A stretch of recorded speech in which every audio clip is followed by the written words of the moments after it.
Чем ты бесишь мужчин? Ты очень быстро заканчиваешь отношения, если мужчина ведет себя как-то не так, вот как тебе не нравится. То есть ты хочешь нормальных, адекватных, достойных отношений. Ты такой человек, который прошел какой-то определенный сложный путь, но при этом ты научилась договариваться. В тебе есть мужской стержень и характер.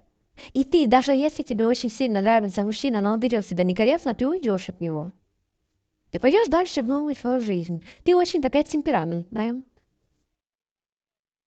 Но не на всех мужчин обращаешь внимание. И мужчины боятся немножечко тебя, что ты разобьешь им сердце.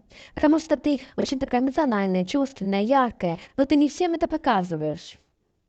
Ты раскрываешься не со всеми мужчинами. Да, ты можешь раскрыться только с очень таким сильным, уверенным в себе мужчиной.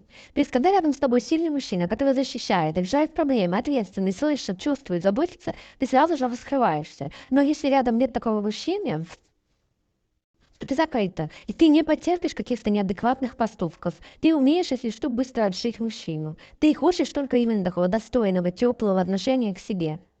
Да, и многим нравишься. Да, многие за тобой наблюдают в социальных сетях. Мужчина понимает, что ты умеешь зарабатывать деньги. Ты выглядишь как женщина, которая зарабатывает. И ты для многих такая девушка-мечта, и многие от себя мечтают, глядя на тебя в социальные сети.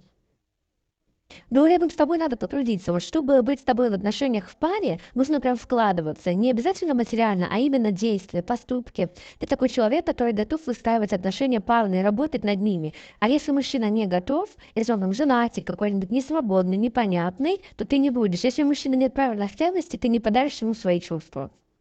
Ты будешь холодная, строгая и можешь послать как следует. Да, ты можешь очень грубо, жестко мужчину послать, а потом пойти дальше, если он какой-то недостойный, и заниматься своей жизнью. Это бесит мужчин.